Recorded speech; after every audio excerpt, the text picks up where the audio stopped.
We've heard here today how this is such a good deal, such a great deal for all the state employees out there. But if you are a current state employee in the cash balance plan right now, this diminishes your pay and benefits. If you started in 2013, you're going to take a pay cut of 1% every year to pay down for your health insurance. You're going to lose $5,000 in guaranteed death benefits that you, the state employee, have paid. You paid for those benefits, and they're going to take them away in this bill. No, this is not a huge grab of pay cuts and benefits. You don't have the backbone to do that, even though you claim you're conservative. This is a nibbling around the edges, but it is balancing this issue, this problem, on the backs of our employees. And we haven't heard a lot about state employees because they don't get a lot of notice. But they're unsung heroes who are working every day to make this state the best it can possibly be. In fact, they're all around us. They're in this Capitol and they're in the annex, and they serve us every day. Let me tell you about what these state employees have been through in their careers. Furloughs, pay cuts, pay freezes, hiring freezes, benefit cuts in the form of 2013 reforms. And what has this body done? Failed to contribute to their retirement plans. That's right. Just like the Senate down the hall, failed to put the money in to match the employees' contribution in their pensions. These state employees have sacrificed, not only in their daily duties to our Commonwealth, they have willingly sacrificed to help save us money so that we cannot fund their pension. It's unbelievable. It's unbelievable that this is how we repay them. And let me talk about teachers. You can hear them right now. They're out there yelling. But our teachers have also sacrificed greatly during this recession. Every single one of you have teachers in your classrooms, in your districts, that pay money out of their pocket every year to fund their classroom. You know why they have to fund their classroom? Because we don't fund their classrooms.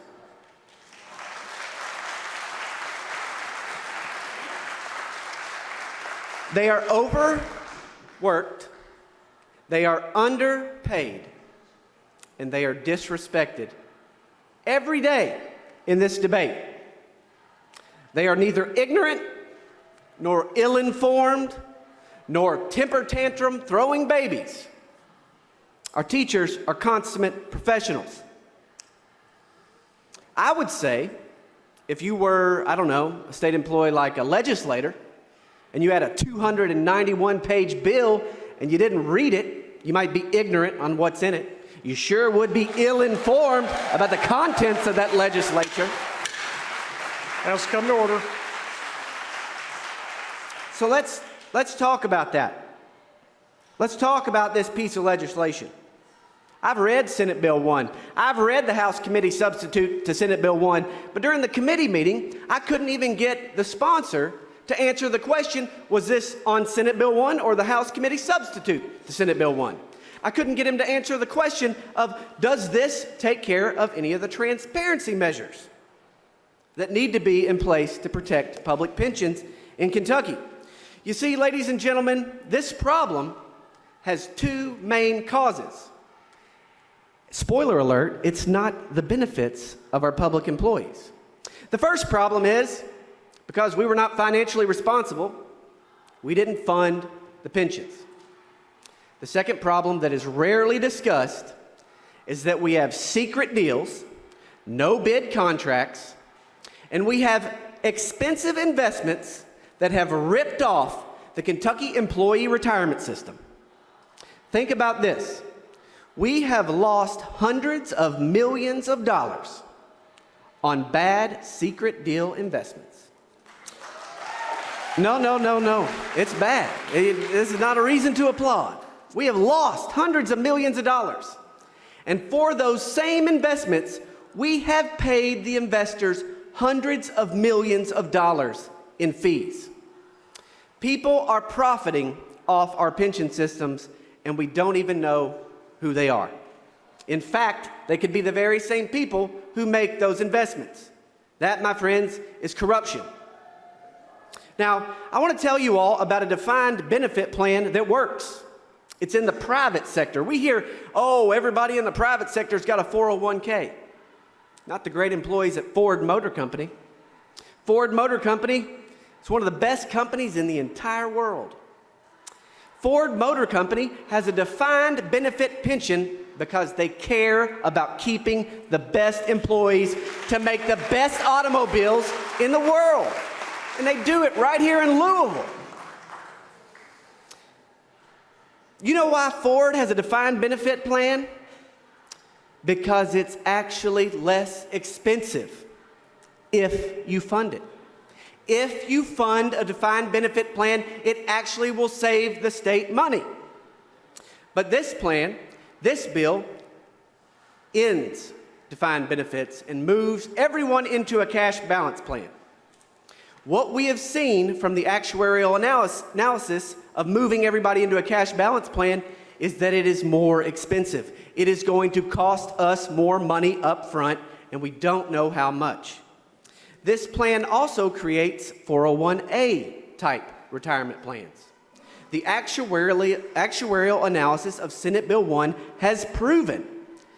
I see my friend, the gentleman shaking his head. This bill creates 401A type plans that are optional. But we have to create those plans.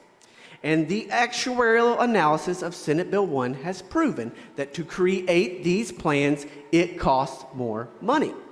Now, we don't know how much money.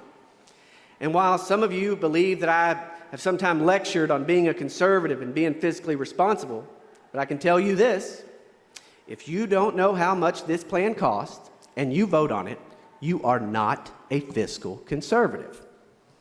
So, let's leave that beside and let's address the issue of us getting ripped off in our public pensions. Hundreds of millions of dollars in losses while paying hundreds of millions of dollars in fees to people who manage our investments. We need more transparency. Senate Bill 2, which was brought up last year, got watered down. The lobbyists from Wall Street came in and made them take out the real teeth in that transparency legislation. But I've heard many members of this body say we need more transparency in the process. We need to know who's making money off our pensions. We need to know what's in the secret deals that are costing our taxpayers and our public employees so much money. We need to end the hedge funds and the bad deals that are ripping us off. And the way to do that is to include transparency measures in this bill. But we're not doing that here today. So folks, I'm on the Public Pension Oversight Board. I have worked hard on pension transparency with Senator Bowen down in the Senate, and I've come up with a best practices approach, an approach that will guarantee the most possible transparency. I have filed that as House Floor Amendment 2 to Senate Bill 151. Now, it does not abide by the 24-hour rule. So we're going to have to suspend the rules to consider that floor amendment. But I ask each and every one of you here, if you want a good bill, if you want transparency, if you really want to protect pensions, you will allow us to debate this floor amendment. And with that, Mr. Speaker, I move for the House Clerk to call House Floor Amendment 2 to Senate Bill 151 as amended by House Committee Substitute 1. Gentlemen, as you noted, the bill requires suspension of the rules to hear the amendment. So therefore, moved, you're Mr. recognized for the purpose of making that motion. So moved, Mr. Speaker. Motion before the body is for suspension of the rules for the sole purpose of hearing House Floor Amendment 2.